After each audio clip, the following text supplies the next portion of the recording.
احنا لحنا الحتتين اهو، لحنا فوق المسامير من ورا عشان زي الجلاش. عاوز اطول العصايه معايا، عاوز اقصرها زي الجلاش، هيبقى الجلاش معايا بالظبط.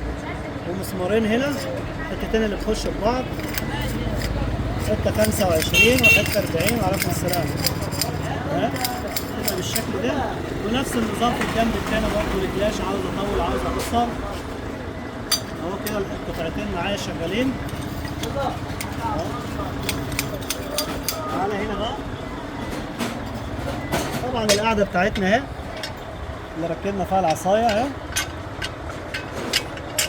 هنثبتها هنا. طبعا هنثبتها في العصايه نفسها عشان ما نخرمش هنا ولا هنا. مسمارين اهم هنثبتهم، وهنعمل لها مسمار تحت، او مش ممكن ما تركبلهاش مسمار تحت عادي. هي القاعده دي هتمسكها مع المسمارين اللي فوق. خش يا ابراهيم قفل. هنقفل المسمارين دول مع بعض.